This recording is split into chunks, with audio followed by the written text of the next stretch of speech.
अस्सलाम वालेकुम नाज़रीन, प्रोग्राम एग्री बिज़नेस के साथ मैं हूं डॉक्टर अमजद बुखारी।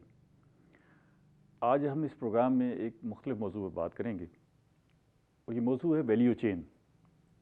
हम इससे पहले वैल्यू एडिशन पर तो बात करते रहे कि हम अपनी प्रोडक्ट को किस तरह बेहतर बना के बेच सकते हैं, लेकिन ये वैल्यू चेन क्या है और इससे जो काश्तकारी और काश्तकारी से मुतल्लिक़ जो शोबे हैं उन सारे शोबों को किस तरह फ़ायदा पहुँचाया जा सकता है, इन सारे मौज़ूआत पर बात करेंगे।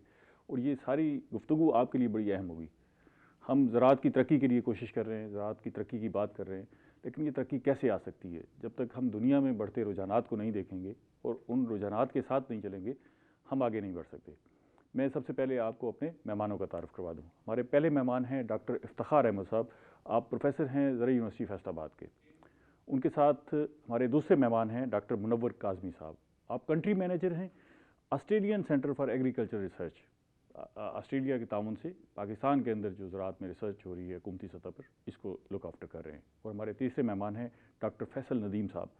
आप ज़राई माहिर भी हैं और यहाँ एक इदारा है कैबी, उसको देख रहे हैं और ये एशियन डेवलपमेंट बैंक की फंडिंग से इस इदारे को चलाया जा रहा है। मैं सबसे पहले डॉक्टर साहब आपसे आगाज़ करूँगा। हमें ज़रा थोड़ा सा ये बताइएगा कि इस वक्त ज़राअत को आप किस नज़र से देख रहे हैं कि आगे बढ़ने का पोटेंशियल तो हम सारे डिस्कस करते हैं कि जी हम आगे बढ़ सकते हैं, बड़ा पोटेंशियल है और हम हर शोबे में करते हैं, लेकिन ज़राअत आगे बढ़ नहीं पा रही। आप मजबूरी तौर पर समझ क्या रहे हैं कि क्या हो रहा है हमारी ज़राअत के साथ? शुक्रिया बुखारी साहब। सबसे पहले तो आप लोगों ने हमें मदऊ किया, बहुत शुक्रिया। और आज का जो टॉपिक आपने सेलेक्ट किया है ये नहायत अहम मौजू है और इसी मौजू के लिए हम 4 दिन से यहाँ पे ACIR के तावन से जो एक तरबियत का एहतमाम किया गया था उसमें हम शामिल हैं। अगर हम बात करें अपनी ज़राअत की, तो वैसे तो वक्त गुज़रने के साथ साथ इसमें कुछ अच्छी चेंजेस भी आ रही हैं, कुछ मसाइल भी हैं, लेकिन इसके बावजूद जो हमने अगर दुनिया के साथ अपनी ज़राअत को मिलाना है तो उसके लिए हमें फिर जो नई जिद्दतें हैं उन पे भी हमें फोकस करना पड़ेगा, जिसमें एक आपके ख्याल में हम अभी तक जो मॉडर्न टेक्नोलॉजी है, मॉडर्न एग्रीकल्चर हो रही है, उससे हम आहंग नहीं है, पीछे हैं? उससे पीछे हैं। इनफरादी तौर पे हम जो है ना लोग हम कर रहे हैं, लेकिन मजमूई तौर पर, क्योंकि आपको पता है हमारा जो 70 से 80% जो किसान है वो तो स्मॉल लैंड होल्डिंग वाला है, उसकी ज़मीन जो है ना बहुत कम है, तो उसके लिए जो नई जिद्दतों को अपनाना जो है इतना आसान नहीं है। तो इसके लिए जो है ना मुख्तलिफ जो नई टेक्नोलॉजीज़ हैं उनको मुतारफ़ करवाने के लिए, उनको हेल्प आउट करने के लिए, जो है ना उनकी मदद करने के लिए जो है ना हम कोशिशां हैं। और अगर हम उसमें कामयाब होते हैं तो फिर आप अपनी ज़राअत को दुनिया के अच्छा, ये तो काश्तकार की मजबूरियाँ हो गई ना जी, उसकी कंस्ट्रेंट्स हैं। हम बहुत सारे मामलात में जो रिसर्च हो रही है और ख़ास तौर पे यूनिवर्सिटीज़ में रिसर्च हो रही है, आपकी यूनिवर्सिटी ज़रई यूनिवर्सिटी फैसलाबाद एक बड़ी पुरानी और बड़ी अहम यूनिवर्सिटी है, तो हम ये देखते हैं कि उधर से भी जो रिसर्च और जो फीडबैक आ रहा था, जो हमें आगे बढ़ने के रास्ते दिखा रहा था, वहाँ भी बड़ी कमी और कोताही हो गई है। ये क्या वजह बनी? ऐसी बात भी नहीं है जी, रिसर्च तो हो रही है, लेकिन प्रॉब्लम जो है ना वो ये है कि हमारे मुल्क में जो रिसर्च है, यूनिवर्सिटीज़ है और जो एक्सटेंशन है, ये तीनों अलग अलग हैं। इनमें आपस में जो है ना कम्युनिकेशन का या राब्ते का फुकदान है, कोऑर्डिनेशन नहीं है। जो आप रिसर्च कर रहे हैं जो रिसर्च हो रही है को ट्रांसक्राइब होना चाहिए, वो नहीं हो पा रहा। बहुत अच्छी रिसर्च हो रही है मुख्तलिफ यूनिवर्सिटीज़ में, मुख्तलिफ रिसर्च के इदारों में, लेकिन उसको हम प्रॉपर तरीके से अपने किसानों तक जो है ना पहुँचा नहीं पा रहे। तो इसी मकसद के लिए हम जो है ना इसको 4 दिन से अच्छा, ये आप क्या समझते हैं कि इसमें देखें ये कोऑर्डिनेशन की कमी है या हम जो रिसर्च कर रहे हैं या जिद्दत आ रही है काश्तकार तक वो पहुंच नहीं पा रही, इस पे आप क्या समझते हैं फेलियर किसका है? गवर्नमेंट के एंड पर कोई कमी है या काश्तकार के अंदर ये राग़िब नहीं हो पा रहा, वो इस तरफ कोई और वजह है, या हमारी रिसर्च जो है वो वहीं दब जाती है यूनिवर्सिटी के अंदर, बाहर आ नहीं पाती? क्या हो क्या रहा है? असल में इसमें जो है ना मुख्तलिफ फैक्टर्स हैं, ठीक है, जिसमें हम किसी को भी बरिज़्ज़मा तो करार नहीं दे सकते, लेकिन अपने अपने एंड पे थोड़ा बहुत जो है ना सबका ही इसमें कसूर है। लेकिन यह है कि जिस तरह पूरी दुनिया में और हमारे हमसाया मुल्क में मॉडल है कि जिसमें तीनों, ये पहले पाकिस्तान में भी तीनों ज़रा जो टीचिंग भी है, रिसर्च है और एक्सटेंशन इकट्ठे थे, तो उस वक्त जो है ना इसके जो नताइज थे वो ज़्यादा बेहतर थे। जब ये अलग अलग हो गए हैं उस वजह से थोड़ा सा ये प्रॉब्लम। हम प्रोग्राम के आखिर तक कोशिश करेंगे कि इसी नतीजे में पहुँचें कि आखिर ये कोताही कहाँ है और उसको कैसे दूर किया जा सकता है। मैं डॉक्टर मुनव्वर साहब से इस पर राय लेना चाहूँगा। डॉक्टर साहब, पहले तो हमें ये बताएं कि हमने तो आज तक वैल्यू एडिशन की बात सुनी है, ये आज हमसे आप नई बात करना शुरू हो गए हैं कि जी वैल्यू चेन पर बात करें, तो ये वैल्यू चेन है क्या? बहुत बहुत शुक्रिया बुखारी साहब, और बड़ी मेहरबानी आपके चैनल की और आप सब लोगों की कि आपने हमें इनवाइट किया और इस मौजू पे। देखें, वैल्यू चेन और वैल्यू एडिशन, इनके दरमियान बड़ा नाजुक सा फ़र्क है।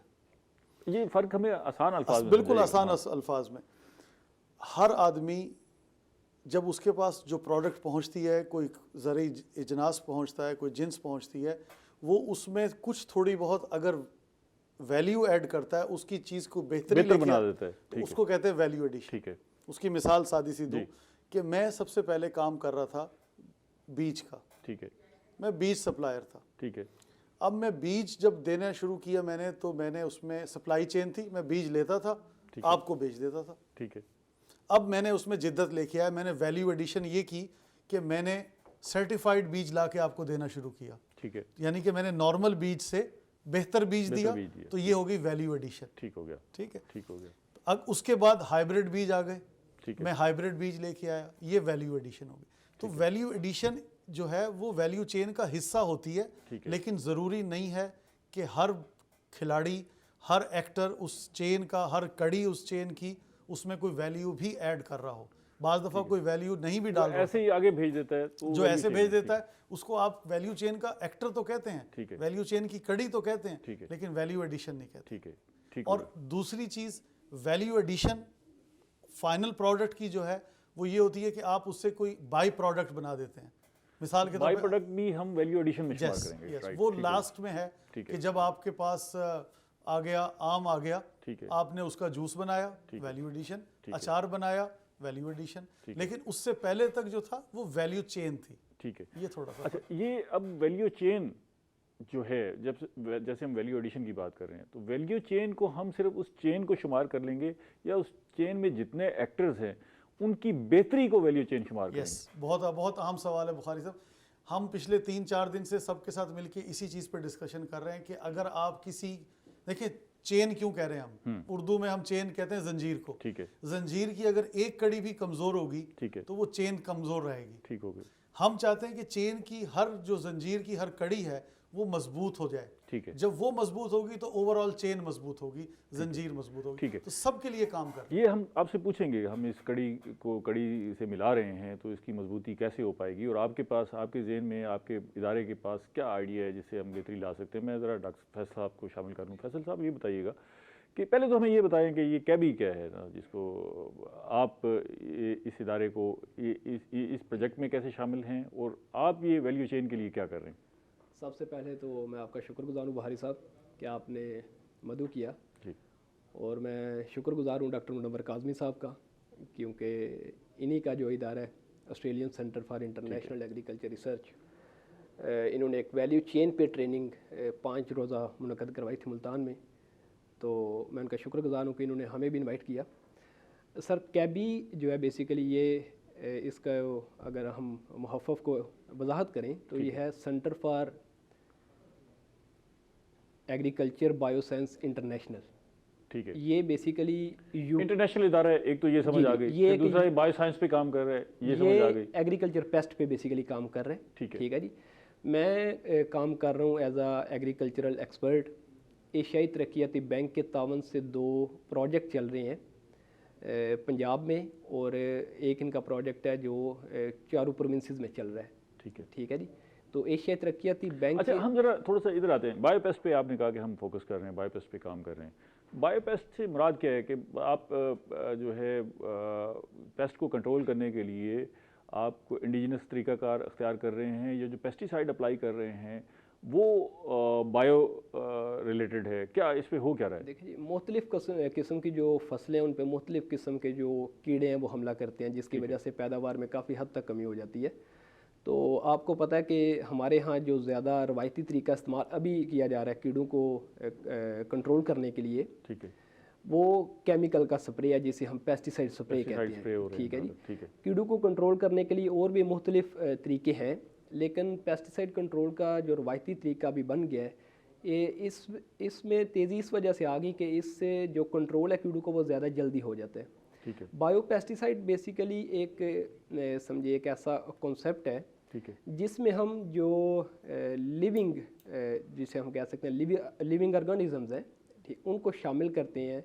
मिसाल दें आसान अल्फाज में, बिल्कुल। मतलब अगर मैं पानी का स्प्रे कर दूं तो ये बायो पेस्टिसाइड में शुमार होगा, क्या होगा? पानी का नहीं, बिलफर्ज आप आजकल काफ़ी ज़्यादा इस्तेमाल हो रहा है, मोरिंगा का काफ़ी नाम इस्तेमाल किया जा रहा है। ठीक है, सुहांजने का जो है जी अर्क सुहांजना जिसे है आप वो कहते निकाल हैं, के अगर स्प्रे कर दूं सुहांजने के पत्तों का जो अर्क है, ठीक है, उसका अगर हम स्प्रे कर दें तो ये भी काफ़ी हद तक जो तो ये बायो पेस्टिसाइड में शुमार इसे हम बायो पेस्टिसाइड में शामिल कर सकते हैं। अच्छा, ये इसके इनके रिजल्ट्स क्या हैं, इस पे तो बड़ी तफसील बात हो सकती है और ये एक अलग मौजू हो जाएगा, लेकिन अभी हम जो है इस वैल्यू चेन पे बात कर रहे हैं। तो ये जो आपका इदारा है या आपकी वर्किंग है, ये भी कोई वैल्यू चेन में अपना हिस्सा डाल रही है? जी बिल्कुल।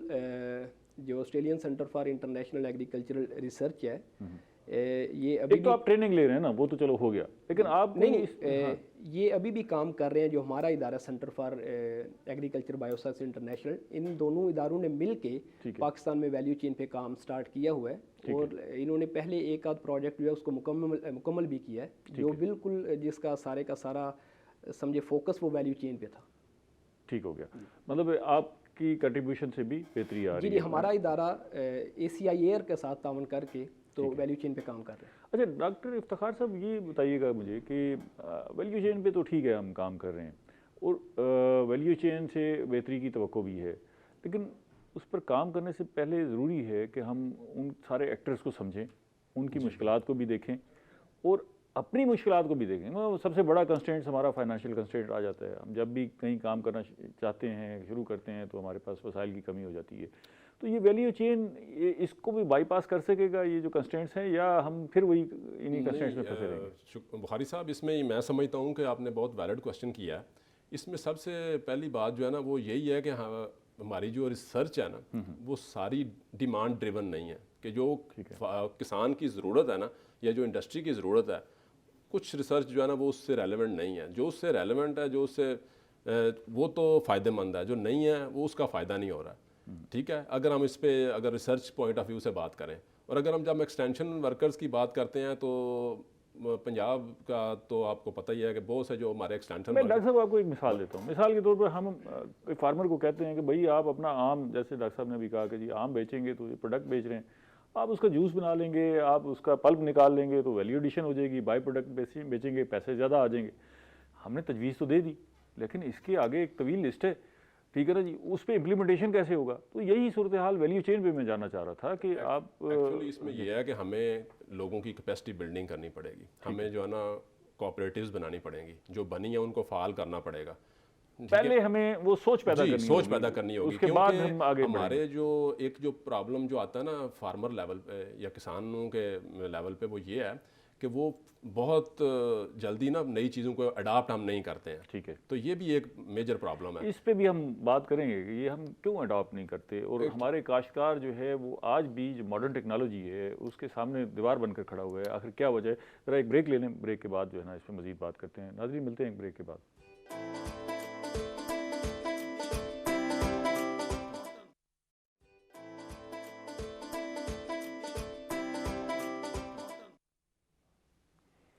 वेलकम बैक नाज़रीन, हम वैल्यू चेन पे बात कर रहे हैं।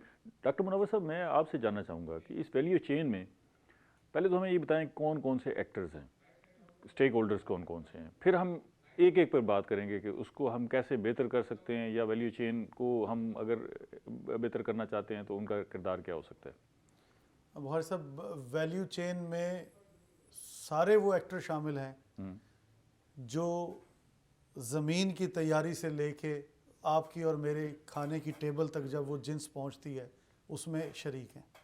अच्छा, मतलब ये है कि एक बीज देने वाला इसमें शामिल है, ठीक है, बीज खरीदने वाला शामिल है, बीज बेचने वाला, खरीदने वाला तो जाहिर है वो भी फार्मर शामिल हो गया, ठीक है, बेचने वाला, खाद देने वाला, खाद देने वाले से पीछे जाएं तो खाद बनाने वाला, ठीक है, खाद के बैग्स जो बना रहा है वो भी शामिल है, ठीक है। आपने अभी थोड़ी देर पहले डॉक्टर इफ्तिखार साहब से पूछा फाइनेंशियल इंस्टीट्यूशंस का, ठीक है, क्रेडिट का, ठीक है, ये भी इसका हिस्सा है, ठीक है। जब तक फाइनेंशियल इंस्टीट्यूट को आप कंसीडर नहीं करेंगे, उसको शामिल नहीं समझेंगे, हिस्सा नहीं होगा। अच्छा, फिर ये सारे लोग जो हैं ये उस चेन का हिस्सा हैं। मतलब पैदावारी अमल में जो लोग शरीक हो रहे हैं वो सारे चेन का वो हिस्सा सारे है। चीज़- फिर जब उसको बर्दाश्त है फसल की, हाँ जो जी। उसको काटा जा रहा है, फिर उसमें सारे लोग शामिल वो हैं। शामिल हैं। फिर उसकी जो मार्केटिंग हो रही मार्केटिंग हो है, रही है, आड़ती वो हो गया, शामिल है। मिडलमैन हो गया, मिडलमैन, रिटेलर हो गया, रिटेलर, फड़िया, ठीक है, और फिर खरीदने वाला हो गया, ये सारे जो Yes. है इसका हिस्सा है। जो सबसे अहम आपने जिक्र किया वो अनफॉर्चुनेटली बदकिस्मती से हमारे यहाँ सबसे आखिर में आपने बताया, और हम सब इसी तरह करते हैं, वो Consumer, होता है कंज्यूमर, ठीक है। ग्राहक। ठीक है, देखिए, मैं जब जाता हूँ कोई चीज़ खरीदने या आप जाते उसका हैं, रगड़ा लगा देना आसान काम है ना जी। हाँ जी, इसलिए आखिर हाँ में- बिल्कुल ठीक सही है, फरमाया अच्छा, आपने। देखिए, मैंने अगर कोई चीज़ खरीदनी है तो मैंने अपनी मर्जी से खरीदनी है, ठीक है, प्रोडक्शन करने वाले की मर्जी से नहीं खरीदनी। ठीक हो गया। ठीक है, हम जूते की मिसाल लें, 8 किस्म की वैरायटी पड़ी है, कंपनीज हैं, मैं वो पिक करता हूँ जो मेरी जेब के मुताबिक है, मेरी ख्वाहिश के मुताबिक है और मेरे लिए आसान है। ठीक है, इसी तरह हमें एग्रीकल्चर प्रोड्यूस के अंदर भी हमारे किसान को, हमारे आड़ती को, हमारे मिडलमैन को ये देखना पड़ेगा कि हमारे गाहक की क्या रिक्वायरमेंट है, गाहक क्या चाह रहा है। ठीक है। इसकी ये वजाहत पीछे पीछे जितने भी स्टेक होल्डर्स हैं, जी, उनको ये देखना पड़ेगा कि ग्राहक क्या हाँ चाह रहा है। वो बिल्कुल सही है, लेकिन चूंकि मिडलमैन, आड़ती और किसान ऐसा है जिसकी प्रोड्यूस है, ठीक है, ठीक है ना, खाद बनाने वाला तो खाद आपको देगा, ठीक है। लेकिन आपकी ज़रूरत के होगी तो आप लेंगे। इसकी मैं आपको मिसाल ऐसे दूं कि हमारे मिडलमैन जब एक्सपोर्टर्स पाकिस्तान से बाहर आम भेजते हैं ठीक है, तो उनके पास बाहर के मुल्क से एक लिस्ट आती है कि जी आपके आम का Checklist, साइज इतना होना चाहिए, checklist, हाँ जी, ठीक है, साइज ये होना चाहिए, शक्ल ऐसी होनी चाहिए, ठीक है, इतने दिन का पका हुआ होना चाहिए, दाग नहीं होना चाहिए, साफ पैकिंग ये होनी चाहिए अब हम उनको तो देते हैं उनकी ख्वाहिश के ख्वाहिश के मुताबिक, मुताबिक। अपने लोगों के लिए हम कहते हैं कि यार जो रेडी कुछ है वो- ढेर लगा के ढेर लगा दो। या नीचे थड़े पर जो है वो भेज देते हैं। ये सारी चीज़ है। और एक और मैं गुजारिश कर दूं, वैल्यू चेन अप्रोच का जो बुनियादी मकसद है या आइडिया है वो ये कि आप केक के साइज़ को बढ़ाएं ताकि हर किसी को ज़्यादा हिस्से में केक आए। ठीक है, अगर उसी केक में 10 लोग खाएंगे छोटा पीस आएगा, अगर 4 पाउंड का केक हो जाएगा। ये ना करें कि खाने वाले बढ़ा दें, बल्कि केक का साइज बढ़ाएं। केक का size। ओके, अब वैल्यू चेन को तो हम समझ गए कि जी ये चेन है जिसको हम फोकस कर रहे हैं। अब हम फोकस किस चीज़ पे कर रहे हैं? मतलब इस वैल्यू चेन को हम बेहतर बनाने के लिए काम कर रहे हैं, या हमारा टारगेट जो है इन स्टेक होल्डर्स को कोई इनोवेशन की तरफ लेके आना है? मतलब इस प्रोजेक्ट में हम कर क्या रहे हैं? वैल्यू चेन को हम बेहतर बना रहे हैं, ख़राब कर रहे हैं, कर क्या रहे हैं? नहीं, हमने पहले इन सारी वैल्यू चेन को स्टडी किया, ठीक है। मुताला किया, ओके। कि वो जो बुनियादी चीज़ है कि आपको पता चले कि आपके पास कमी कहाँ कहाँ है। ठीक है, ठीक है, फिर जब आपको मर्ज का पता चल जाता है फिर आप टारगेटेड काम करते हैं। ठीक तो है, अब हम जो प्रोजेक्ट इस वक्त कर रहे हैं, हम उन वैल्यू चेन्स में जो कमज़ोर एक्टर हैं, जो शामिल नहीं होते थे, ठीक है, मिसाल के तौर पे कल ये मेरे दोस्त जो हैं, ये अपने ग्रुप्स के साथ कल इन्होंने 2 घंटे 4 घंटे आड़ती के पास गुजारे, एक और ग्रुप ने 4 घंटे किसान के साथ, 5 किसानों के साथ गुजारे। ठीक है, गो के मकसद सिर्फ तरबियत देना था। ठीक है। हम ये चाह रहे हैं कि आप इन सब लोगों को एक प्लेटफॉर्म पे बिठाना शुरू करें। आड़ती और जिम्मेदार आमने सामने बैठें, आमने सामने बैठे हैं, एक दूसरे के मसाइल सुने मसाइल को सुने, और फिर उसमें से रास्ता तलाश रास्ता करेंगे तलाश किस तरह करें। बेहतरी लाई जा सकती है। इसी तरह बेहतरी आएगी। वरना अगर मैं अपनी जगह बैठ के कोसता रहूं कि जी मुझे आड़ती ने नुकसान पहुंचा दिया, आड़ती मुझे कहता रहे कि जिम्मेदार ने नुकसान पहुंचाया, तो मसला किसी का हल नहीं होगा। ठीक है, ठीक है ना सर? अच्छा, ये आपने ये सारा कुछ किया, तो अब तक आइडेंटिफाई क्या किया कि खराबी है कहाँ कि ये हम इस चेन को बेहतर नहीं कर पा रहे? हाँ, वो जैसे डॉक्टर साहब ने पहले आपको रिसर्च के बारे में बताया था कि आप किसी एक को नहीं कह सकते, यहाँ यही मसला है। अच्छा, आप फिल्म बीन से पूछे फिल्म अच्छी क्यों नहीं बन रही, हाँ, वो कहता है जी फिल्म बनती ऐसी है। फिल्म बनाने वालों से पूछो, वो कहता है जी लोग देखते ऐसी हैं। ठीक है, कोई नहीं मानता अपनी जिम्मेदारी। ठीक है। लेकिन जो हमने एनालिसिस किया है ठीक है, वो ये है कि हर शख्स समझता ये है कि इस केक में से, इस रोटी में से, इस नान में से ज़्यादा मुझे मिल जाए, दूसरे को ना मिले। अच्छा डॉक्टर साहब, एक देखें ना, एक इसमें नेचुरल सा पहलू है कि इसमें सबसे बड़ा स्टेक होल्डर जो है वो काश्तकार है। वो चाहेगा कि उसकी प्रोडक्ट जो है वो बहुत अच्छी हो, बिल्कुल, वो चाहेगा कि ज़्यादा मिकदार में हो, वो चाहेगा कि इसके पैसे मुझे सबसे ज़्यादा अच्छे मिले। ठीक है, बाकी जितने भी स्टेक होल्डर्स हैं उनका इंटरेस्ट इस हद तक नहीं है जितना काश्तकार का है। बिल्कुल ठीक है। ठीक है, अगर हम जब इसका सोल्यूशन ढूंढने लगेंगे तो फिर हम सारों को एक ही सफ में तो नहीं खड़ा कर सकते ना नहीं कि कर ये सकते। सारे जिम्मेदार बिल्कुल हैं। ठीक है। हम जब बात करते हैं, आम आदमी से पूछते हैं, तो वो ये कहता है कि जी अगर हम कंज्यूमर से पूछें तो वो कहता है जी मेरा तो इस्तेसाल हो रहा है, काश्तकार से पूछे तो वो कहता है जी मेरा इतना साल हो रहा है। अब इसके दरमियान में एक तवील फहरिस्त है स्टेक होल्डर्स की।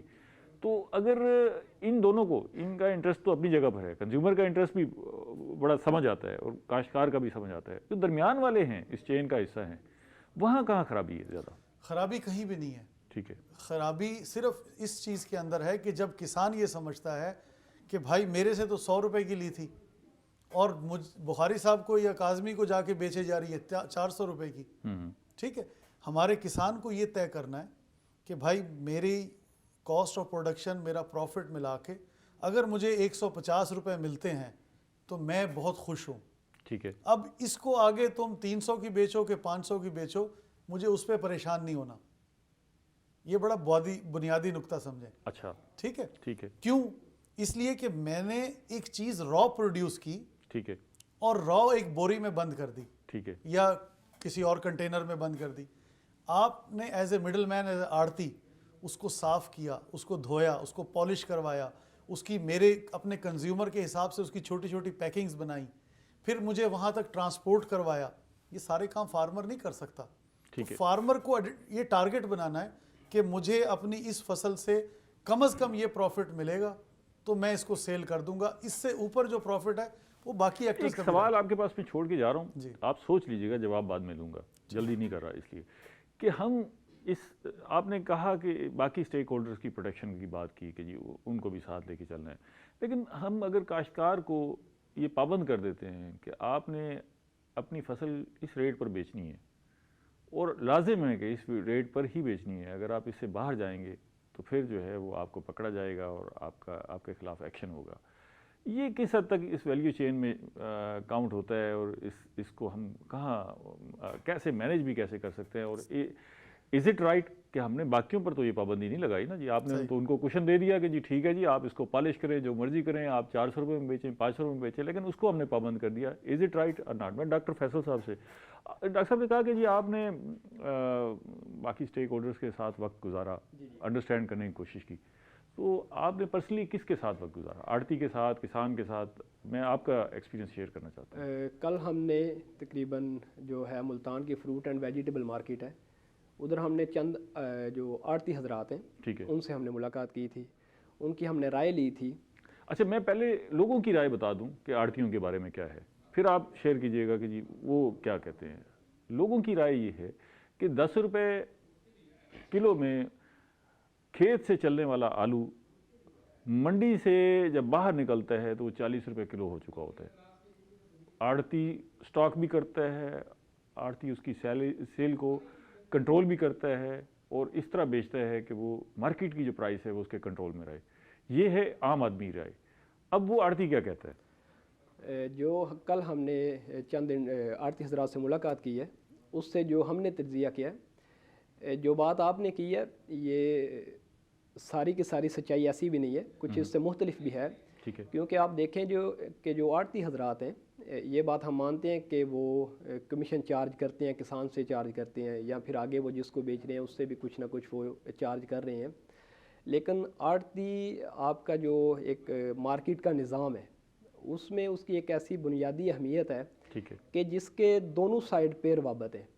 वो किसान की साइड से भी उसका राब्ता है और आगे जिसको आगे सप्लाई कर रहा है उसकी साइड पे भी उसका राब्ता है। ठीक है, जैसे कि हमारा जो ज़्यादातर किसान है वो छोटा किसान है, उसके पास इतने वसाइल नहीं है कि वो अपनी काश्तकारी को अपने वसाइल से। आड़ती चाहता क्या है? अब आपसे क्या सपोर्ट चाहता है कि वो अपने कारोबार को ज़ाहिर बेहतर करना चाहता होगा, क्या चाहता है वो? आड़ती जो हमसे चाहता है या जो उसने हमें अपनी राय दी है, वो ये चाहता है कि वो अपने जो पैसा है वो बगैर किसी डॉक्यूमेंटेशन के वो किसान को भी दे रहा है और आगे जिसको सप्लाई कर रहा है उसको भी दे रहा है। उसको अपने पैसे वो तो पैसा दे ही नहीं रहा, वो तो किसान से प्रोडक्ट ले रहे, ठीक है ना जी, और वो उसको बेच भी लेता है और फिर भी महीना 2 महीने किसान के पैसे दबा के रखता है, अपना कमीशन भी काट लेता है, दूसरे के पैसे पे कारोबार कर रहा है और अपना कमीशन भी ले लेता है और पैसे दबा के भी रखता है 2-2 4-4 महीने। लेकिन इसमें ऐसे आप इस बात को देखें ना कि जो किसान अपनी काश्तकारी को करने के लिए, अपनी फसल को उगाने के लिए उससे पैसे लेके जा रहे हैं, ठीक है, अब जो पैसा वो किसान लेके गया है,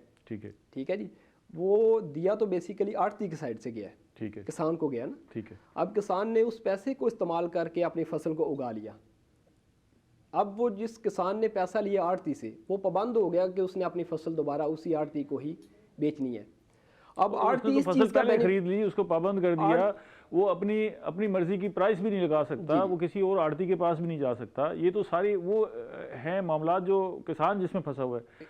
अब आड़ती क्या चाहता है, इसके बावजूद भी आड़ती की अगर लंबी चौड़ी फरमाइश है, वो मैं जानना चाह रहा हूँ। आड़ती ये चाहता है कि जिस तरह उसका एक नक्शा पेश किया जा रहा है किसानों के सामने या दूसरे जो हमारे हैं शोबे, उसमें वो चाहता है कि मैं इतना भी विलन मेरा रोल नहीं है जिस तरह से पेश किया जा रहा है। वो कहता है कि आप ये भी तो देखें कि मैं आपके जो मार्केट का निज़ाम है उसके चलाने में भी तो मैं अपना बुनियादी किरदार अदा कर रहा हूँ।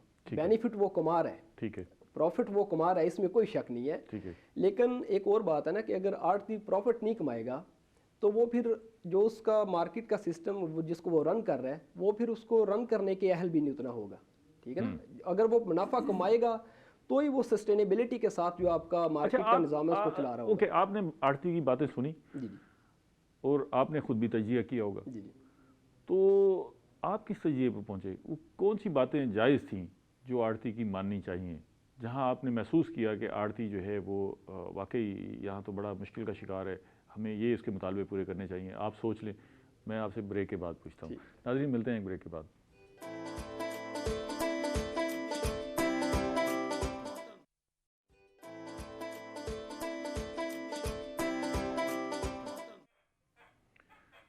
वेलकम बैक नाज़रीन, हम वैल्यू चेन पे बात कर रहे हैं। डॉक्टर फैसल साहब से पूछ रहे हैं कि आड़ती हमसे क्या चाहता है। जी डॉक्टर साहब, आड़ती जिससे आप कायल हो गए होंगे, यार ये इसकी जो मुतालबा है, ज़रूरत है, ये पूरी होनी चाहिए। हमने जिन चंद आड़ती हजरात से कल इंटरव्यू किया, उनकी जो राय थी, जो वो चाह रहे हैं कि हुकूमत हमारे लेवल, उनकी राय को छोड़ें, जिससे आप कायल हो गए होंगे, यार ये बात जो है इसकी जायज़ है। इस पे मिसाल के तौर पर वो कहता है कि जी मेरे पास पैसे नहीं होते, मुझे हुकूमत को फंडिंग करनी चाहिए, पैसे हमें मिलेंगे तो हम कारोबार आगे बढ़ सकेंगे। वो मैं एलिमेंट्स पूछना चाह रहा हूँ जिससे आप कायल हो गए हों। अगर आप नहीं बता पा रहे, इसका मतलब है कि आप खुद कायल नहीं हुए। नहीं, इसमें जो बड़ी सिंपल बात है ना, जो मैं आपको बेसिकली बताना चाह रहा हूँ, ठीक है, ठीक है ना। एक तो हमने इंटरव्यू किया कल जो 5 आड़तियों का किया, इसके अलावा लाहौर में कुछ कमीशन एजेंट्स का भी हमने इंटरव्यू किया। जो आड़ती चाह रहा है, आड़ती चाह रहा है कि जो मैं इन्वेस्ट कर रहा हूँ, ठीक है, वो जो फार्मर को पैसा दे रहा है उसको अपनी इन्वेस्टमेंट ही समझ रहा है, ठीक है कि ये मैं उस पर इन्वेस्ट कर रहा हूँ। वो कहता है कि जो मैं इन्वेस्टमेंट कर रहा हूँ, इस इन्वेस्टमेंट के रिटर्न की मुझे गारंटी इतनी नहीं है। इसकी मिसाल मैं आपको ऐसे देता हूँ। कहता बिलफर्ज मैंने एक किसान को 5 लाख रुपया दे दिया कि तुम ये अपनी फसल उगाओ, ठीक है। फ़र्ज़ करें कि उस दिन, उस सीज़न में या उस मौसम में बारिशें हो गई, उसकी फसल सारी की सारी तबाह हो गई या उसकी पैदावार कम आई, उसने कपड़े झाड़ दिए, उसने कहा जी मेरे पास, उसने बोला कि मेरे पास अब वापस करने को कुछ नहीं है। कहता मैं उसे कुछ कह नहीं सकता, ठीक है, क्योंकि जो मैंने पैसे उसको दिए हुए हैं वो मेरे पैसे उसके पास है। वो क्या कहता है, इंश्योरेंस होनी चाहिए, वो क्या मतलब उसका मुतालबा क्या है? वो कहता है कि हुकूमत कोई भी ऐसी कोई तजवीज़ या इस तरह की कोई स्ट्रेटजी या लाए अमल तय करे जिससे जो मैं इन्वेस्टमेंट कर रहा हूँ, जो मैं क्रेडिट दे रहा हूँ, उसकी जो रिटर्न। आप खुद कायल हो गए इस बात से या अभी सोच रहे हैं? नहीं सर, मैं किसी हद तक तो हैरिस पे कायल हूँ। किसी हद तक है, मतलब मैं हूँ इस पे 100% एग्री नहीं है, मतलब ज़ाहिर है इस पे देखे ना जी, किसी हद तक मैं इस पे कायल हूँ। पैसा अपना कारोबार खुद कर रहा है और गारंटी किसी और से लेना चाह रहा है। सर इसमें तो बड़ी एक पॉइंट देखें ना, जितने रिस्क पे आड़ती बेसिकली कारोबार कर रहा होता है ना, हम में से कोई भी शायद इतने रिस्क पे इन्वेस्टमेंट नहीं करता। अच्छा, ये भी बड़ी डिबेटेबल बात है, मैं इस पर बाद में आता हूँ, फिर बात कर लेते हैं अगर आप चाहेंगे तो। डॉक्टर साहब ये बताएं कि इस वैल्यू चेन में आप सबसे मजलूम किसको फील करते हैं इस प्रोजेक्ट के बाद और इस ट्रेनिंग के बाद और इस सारा कुछ समझने के बाद? मेरे ख्याल में तो सबसे मजलूम जो है ना वो कंज्यूमर है। अच्छा, और उसके बाद अगर हम बात करें तो फिर किसान आता है, ठीक है। तीसरे नंबर पे जो हमारे रिटेलर्स हैं, जो दुकानदार हैं, ठीक है, क्योंकि और इसकी वजह ये है कि इनका जो ना आपस में। अच्छा, कंज्यूमर को आपने सबसे पहले फहरिस्त में ऊपर रखा, शायद इसकी वजह ये है कि आप खुद भी कंज्यूमर है। सबसे ज़्यादा मुतासर जो है वो हम ही होते हैं ना जी। बिल्कुल, आम बंदा मुतासर होता है, लेकिन ये है कि सबसे बड़ी बात है कि पैसे भी कंज्यूमर देता है, लेकिन उसकी वो मर्जी की चीज़ भी उसको जो है ना नहीं मिलती। ठीक है, जब आप परचेज करते हैं, फिर हमारे इधर माल प्रैक्टिस जिस तरह है कि जब आपको वो ग्रेडेड प्रोड्यूस नहीं होती, जो भी आप मार्केट से खरीदते हैं, तो उसमें कोई 10-20% जो है ना वो इनकमा माल भी होता है। एक बात आपकी बात से मुझे याद आई है कि हम ग्रेडिंग करते हैं जब हमने एक्सपोर्ट करनी हो, हम वैल्यू एडिशन करते हैं जब हमने एक्सपोर्ट करनी हो, हम प्रोडक्ट को रिफ़ाइन करते हैं जब हमने एक्सपोर्ट करनी हो। क्या हमारे मुल्क के जो शहरी हैं वो इस काबिल नहीं है कि हम उन्हें अच्छी चीज़ खिलाएं? जो और बेहतर हमने चीज़ कल खिलाएं? सर्वे किया ना, उसमें ये बात आई है कि असल में उसमें कस्टमर्स की भी जो ना मुख्तलिफ ग्रुप्स हैं। कुछ लोग हैं वो चाहते हैं कि हमें सस्ता मिल जाए, लेकिन जब ग्रेडिंग वाली प्रोड्यूस आती है ना, तो वो लोग, कोई भी कस्टमर है ना, वो ज़्यादा 10-20 रुपये ज़्यादा उसका जो ना फ़ी किलो पे करने को राज़ी होता है। नहीं डॉक्टर साहब, अगर इतना हो तो फिर भी ठीक है। अब ये ग्रेडिंग का मंजर है, आम आप जाके किसी भी रेडी पर, दुकान पर देखें तो आगे बड़े ज़बरदस्त फल सजे हुए होंगे। जैसे ही आपको अटैक करेंगे, आप वहाँ पहुँचेंगे तो जो वो तोल के देगा वो टोटली उससे डिफरेंट होंगे। तो ये देखें ना जी, एलिमेंट तो ग्रेडिंग का नहीं रहा, ग्रेडिंग तो उसने कर रखी है, ठीक है ना, लेकिन मंजर कुछ और हो रहा है। नहीं, वो ग्रेडिंग सही नहीं है ना। हाँ। उसने मिक्सिंग किया। होता ये है कि जो मंडी से ये रिटेलर वगैरह जो ये कमीशन एजेंट से लेके आते हैं, तो उसमें A, B, C 3 कैटेगरीज होती हैं। ठीक है। तो नॉर्मली किया ये जाता है कि एक A ग्रेड की पेटी ले ली और 2 पेटियां जो है ना B ग्रेड की और एक आध C की ले ली, और मिला के बेच उनको दिया, मिला के बेचता है। अच्छा, आपकी जो मजलूमों की फहरिस्त है उसमें पेस्टिसाइड, फर्टिलाइजर और बाकी जो है इनपुट्स बीज चीज बेचने वाले वो कहीं नहीं आते? नहीं, वो तो मजलूम नहीं है। डॉक्टर साहब आपकी तरफ आते हैं। डॉक्टर साहब ये बताइएगा कि वो एक तो पहले तो मुझे उस सवाल का जवाब दीजिएगा जो मैं आपके पास छोड़ के गया था कि हम काश्तकार को पाबंद कर देते हैं कि आपने अपनी प्रोडक्ट इस कीमत पर बेचनी है, इससे बाहर आप नहीं जा सकते। इसके बारे में आपकी क्या राय है? तो रूल जो है वैसे मार्केट फोर्सेस और मार्केट डायनामिक्स के खिलाफ है। ओपन मार्केट होनी चाहिए, जिस चीज़ की जितनी डिमांड होगी, ठीक है, उसकी प्राइस उतनी ऊपर जाएगी। ये आपकी राय है या ये मेरी ज़ाती राय है? अच्छा, ये मेरी ज़ाती राय है। ठीक है। लेकिन पॉलिसी मेकर्स के अपने पर्सपेक्टिव होते हैं, उनके सामने कुछ ऐसी लिमिटेशंस होती हैं, कुछ ऐसी चीज़ें होती हैं जो आम आदमी या मेरे जैसा बंदा भी नहीं समझ रहा होता कि वो किस तरह समझ तो रहा होता है। हाँ, लेकिन बाहर नहीं कर रहा होता। उनके अपने पर्सपेक्टिव हैं। ठीक है, उनके अपने पर्सपेक्टिव हैं। मैं तो ये गुजारिश करूंगा कि देखें, फार्मर को खुद अपना एक टारगेट बनाना है, किसान को। ठीक है, कि जनाब मैंने A ग्रेड आम प्रोड्यूस करना है, ठीक है, और मेरा टोटल माल होता है जी 8 ट्रक या 10 ट्रक। मैंने टारगेट बनाना है कि मेरे 10 में से 8 ट्रक A ग्रेड माल हो, और मैं फिर बात करूंगा किसी खरीदने वाले से। हमारे यहाँ फार्मर का अपना टारगेट नहीं होता कि मैंने कितने, उससे पूछो कि भाई तुम्हारा A ग्रेड कितना उतरेगा, ओके जी, वो ठेकेदार आएगा, बेखर आएगा, वो आके बताएगा कितना A ग्रेड है। ठीक है, तो जब तक फार्मर अपना नहीं तय करेगा, जैसे मैंने पहले भी गुजारिश की कि फार्मर अपना तय करे कि जी यहाँ तक मेरा प्रॉफिट है, उसको उसके बाद पता है कि मैं अपनी प्रोडक्ट को किस तरह बेहतर करके या बेहतर प्रेजेंटेशन से बेच सकता हूँ। ऐसा उसे पता है या नहीं? अब मेरा नहीं ख्याल कि इस दौर के अंदर इतने आपके सोशल मीडिया के दौर में इतने सारी ऐप्स हैं, इतनी सारी चीज़ें हैं, रेडियो प्रोग्राम है माशाल्लाह आपके चैनल। इसकी कोताही है, फार्मर की कोताही है या बैड इंटेंशन है? देखिए ना, नहीं, बैड इंटेंशन नहीं है, ठीक है, ना उसकी कोताही है, ठीक है। इशू उसके अपने चैलेंजेस हैं सर। ठीक है, मैं 5 एकड़ का जिम्मेदार हूँ, मेरे पास पैसे आए 5 लाख रुपए फसल बेच के, सबसे पहले तो मैं कर्जा उतारूंगा पिछली फसल का, ठीक है, फिर उसके बाद अगली फसल जब मैं करने के लिए पहुंचूंगा तो मेरे अपने घर के खर्चे हैं, ठीक है, ठीक है। सो वो इतना बेचारा एक डेट सर्कल के अंदर आएगा। मैं आपको एक छोटी सी मिसाल दूं अगर आप इजाज़त दें। आज से 5 साल पहले हमने सरगोदा रीजन में एक एक्सपेरिमेंट किया था। उसमें हमने 3 जिम्मेदारों को 1-1 एकड़ के लिए कहा कि तुम्हें जो इनपुट रिकमेंडेड है और तुम्हें पता है कि ये यूज़ करना चाहिए, वो हम तुम्हें टाइमली सप्लाई करेंगे और तुमने चीज़ें बेच के हमारे प्रोजेक्ट को पैसे वापस करने हैं। ठीक है, ठीक है, ठीक है। आप यकीन करेंगे कि उनके उन 1-1 एकड़ से 80% जो सिट्रस उतरा था, किन्नू उतरा था, 80% A ग्रेड था। अच्छा, क्यों? कि खाद उनको वक्त पे मिल गई, स्प्रे उनको वक्त पे मिल गई, पानी ट्यूबवेल का उनको टाइम पे मिल गया। अब जब उसके पास मैंने एज ए रिसर्चर रिकमेंडेशन दे दी आपके प्रोग्राम में बैठ के, ठीक है, कि जनाब इसको मार्च में ये कर लेना चाहिए, ठीक है, मैं नहीं सोच रहा कि मार्च में उसके पास पैसे हैं, वो तो डीएपी के लिए और यूरिया के लिए लाइन में खड़ा हुआ है। जाहिर है अगर वो उसे खाद मिलेगी तो सारे इश्यूज उसके चैलेंजेस हैं। तो अगर हम टोटली कहेंगे जी ये सारा उसका कसूर है, नहीं, ऐसा नहीं है, लेकिन उसके पार्ट पे थोड़ी सी प्लानिंग की कमी है। मैं आपके आने से पहले यहाँ स्टूडियो में बात हो रही थी तो मैं गुजारिश कर रहा था कि ऑस्ट्रेलिया और पाकिस्तान के अंदर फार्मिंग का एक बड़ा बुनियादी, वहाँ भी छोटे फार्मर हैं, ठीक है, बुनियादी जो डिफरेंस है, ठीक है, बुनियादी फ़र्क ये है कि हमारे यहाँ जिम्मेदारा को लिया जाता है as a way of life. ठीक हो और तो कुछ नहीं है यार, ये 4 एकड़ है, इसी के ऊपर कुछ करते रहो। 20 बंदे फारिग हैं, वो भी चलो वहीं बैठे रहे हैं, ठीक ठीक है, गुजारा हो जब तक आप देखें, जो बिजनेसमैन होता है ना सर, उसकी अपनी फैक्ट्री होती है, वो अपने आप को जनरल मैनेजर शो करता है कागजों में, ठीक है, और 5 लाख रुपए महीना या 3 लाख रुपए महीना अपनी तनख्वाह ड्रॉ करता है। बिल्कुल ठीक। ठीक है, आप मुझे पूछें, जिम्मेदार ने आज तक लगाया कि उसकी बीवी उसके बच्चे खेत में काम कर रहे हैं, उनकी मजदूरी उनकी कितनी? मजदूरी और वो जो ज़मीन की इन्वेस्टमेंट है, अब आप देखें ना, अगर किसी के पास 10 एकड़ ज़मीन है तो वो और कुछ नहीं 5 करोड़ रुपए की ज़मीन है, ठीक है ना जी। और 10 एकड़ वाला बेचारा तो इस गुर्बत का मारा हुआ है, उसको तो रोटी 2 वक्त की मुयसर नहीं है। इसलिए कि वो उसको एज ए बिजनेस नहीं ले रहा, वो बिजनेस पॉइंट ऑफ व्यू से सोचे। आप उसे वो टेक्निक समझा रहे हैं, हम ये सिखा रहे हैं, कोशिश कर रहे हैं। एक बात मैं और आपसे जानना चाहूँगा, वज़ीर आज़म साहब भी कहते हैं कि जी हम ये आलू प्याज बेच के जो है वो तरक्की नहीं कर सकते, ठीक है।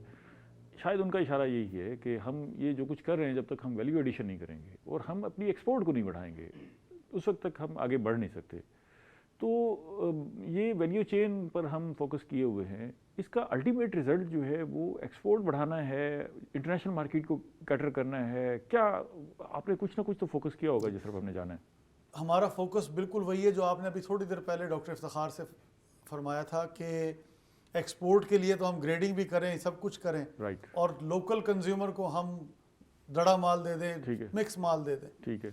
हमारे सारे प्रोजेक्ट्स का ऑब्जेक्टिव ये है कि जो आपको और मुझे भी प्रोड्यूस बाज़ार में मिले वो इस लेवल की हो कि अगर किसी एक्सपोर्टर के पास कोई एक्सपोर्ट का ऑर्डर आए तो वो परेशान ना हो कि यार ये मैंने 500 टन या 500 मन आम में कहाँ से मुझे मिलेगा, वो उसी वक्त आए मार्केट से देखें। बात तो आपकी सही है जी, आपने एक्सपोर्टर के हवाले से तो कह दिया वो परेशान ना हो, लेकिन आपकी बात से मैं खुद परेशान हो गया हूँ। क्यों? कि अगर आप ये ग्रेडिंग कर देते हैं तो हमें जो 50 रुपए किलो सब्जी मिल रही है वो तो अचानक 200 रुपए किलो हो नहीं जाएगी। नहीं ऐसा नहीं आप होगा। देखिए, एक मोची बैठा हुआ सड़क पर थड़े पर बैठा हुआ जूते मरम्मत कर रहा है, आपने उसे उठा के एयर कंडीशन शॉप में बिठा दिया जिस दिन, तो वो जूते मरम्मत के भी जो 10 रुपए लेता है उसने अगले दिन ही उसके 200 रुपए लेना शुरू कर नहीं देना। नहीं ऐसी बात नहीं है सर, वो इंशाल्लाह जब सारे मोची इंशाल्लाह एयर कंडीशन कमरों में बैठे होंगे फिर आपको खुद देने पड़ेंगे, बदल जाएगा। अच्छा, इसका भी मुझे ऐसे लगता है कि इसका भी जो है वो रिजल्ट और इस ये भुगतना जो है वो फिर कंज्यूमर को पड़ेगा। अगर ये लोकल मार्केट में अगर ग्रेडिंग होती है और वैल्यू एडिशन होती है, ठीक है ना जी, वो फिर जाहिर है जो प्राइस का इशू है वो तो जाहिर है वहीं पर जाके। आपकी बात अगर मुझे इजाज़त दें, आप सही फरमा रहे हैं, उसमें प्राइस बढ़ेगी, लेकिन अभी जितनी बढ़ती है ग्रेडिंग की वजह से वो इसलिए बढ़ती है कि 100 में से कोई 1 या 2 करते हैं। ठीक है, ठीक है, इसलिए वो कहता है कि जनाब मेरे पास चूंकि मैं अकेला कर रहा हूँ, ओके, जब सब करेंगे तो फिर जो है कंपटीशन होगा और फिर मामला ऐसा नहीं, 2-4% बढ़ेगी कीमत, लेकिन इतनी नहीं बढ़ेगी कि जिसमें परेशान होने की जरूरत है। कंज्यूमर्स को परेशान ना करो। आप एक ज़राई माहिर हैं, ठीक है ना जी, ये हमने काफ़ी सारी बहस की है, आप कहाँ खराबी महसूस करते हैं कि ये मसला है किधर जिसकी वजह से हम हमारे इस वैल्यू चेन का हर सेक्टर जहाँ जो बंदा मौजूद है वो रो रहा है, कोई भी खुश नहीं है। आप किसी को भी उठा के देख लें, वो IPM हम लाए, हमने पेस्ट मैनेजमेंट की तो पेस्टिसाइड वालों ने रोना शुरू कर दिया, उनके मफाद इसी में थे कि धड़ाधड़ स्प्रे करते जाए। खराबी आ कहाँ रही है? कोई भी इसमें स्टेक होल्डर खुश नहीं है। देखिए, असल में जो मैं समझता हूँ, जो मेरी इसमें अपनी ज़ाती राय है कि वो इसमें स्टेक होल्डर जो चीज़ को पैदा कर रहा है बेसिकली बुनियादी तौर पे ना, अगर जो चीज़ पैदा करने के लिए जो उसकी ज़रूरियात हैं, फॉर एग्ज़ाम्पल मिसाल के तौर पे हम गंदम की मिसाल अगर लेते हैं, ठीक है, तो गंदम की अच्छी पैदावार के लिए उसके लिए अच्छा बीज चाहिए होगा, फिर टाइम पे खाद चाहिए होगी, फिर उसको पानी चाहिए होगा टाइम पे, और ये सारी की सारी चीज़ें किसान को चाहिए। और हमारा जो किसान है, ज़्यादा छोटा किसान है, उसके पास खुद इतने वसाइल नहीं है कि जो एक रिकमेंडेड या जो सिफारिश करदा हर फसल के लिए महकमा ज़राअत ने दी होती हैं कि इसको इतनी खाद डालें या इसको पानी लगाएं, तो किसान के पास इतने वसाइल नहीं होते कि वो उन सिफारिश करदा जो महकमा ज़राअत ने सिफारिश की है उसको वो पूरा कर सके। जब आप एक चीज़ को उसकी ज़रूरत के मुताबिक खुराक ही नहीं दे रहे तो उसकी एक तो पैदावार कम होगी, इसमें तो कोई शक नहीं है। पैदावार कम होने के साथ उसकी जो क्वालिटी है उस पर असर पड़ेगा। ठीक है, मतलब हमें ज़्यादा फोकस जो है वो काश्तकार पर करना चाहिए, जहाँ से प्रोड्यूस हो रहा है जी, मेरी राय है कि वहाँ बेहतरी होगी तो उसके असरात सारी चेन पर काश्तकार होंगे। पे फोकस इस वजह से करना चाहिए कि अगर काश्तकार को अच्छा बीज और साथ उसको अच्छी आगाही दे दी जाए, ठीक है, और उसको साथ सहूलत दी जाए कि ये जो फसल के लिए जो आपकी ज़रूरियात हैं, अगर आप इसको वक्त पे पूरा करते हो तो जो उसके खेत से फसल आएगी, जो पैदावार आएगी, उसकी क्वालिटी अच्छी होगी और सारी बेहतरी आ जाएगी। डॉक्टर इफ्तिखार साहब, हमारा प्रोग्राम का वक्त ख़त्म हो गया। आपका बेहद शुक्रिया, आप तशरीफ़ लाए। डॉक्टर मुनव्वर साहब, आपका बेहद शुक्रिया। डॉक्टर फैसल साहब, आपका बेहद शुक्रिया। नाज़रीन, आज हमने वैल्यू चेन पे बात की। कम से कम आप इतना तो समझ गए होंगे कि वैल्यू चेन है क्या, और हम अगर बेहतरी लाना चाहें तो कैसे बेहतरी आ सकती है। ये सारे हमारे एक्सपर्ट इस फील्ड में काम कर रहे हैं। इनकी कोशिश है कि वैल्यू चेन में जितने लोग शरीक हैं, इन सब की बेहतरी आए। ये आगे बढ़ेंगे तो मुल्क आगे बढ़ेगा। अगले प्रोग्राम तक इजाज़त दीजिए। अल्लाह ने के बाद।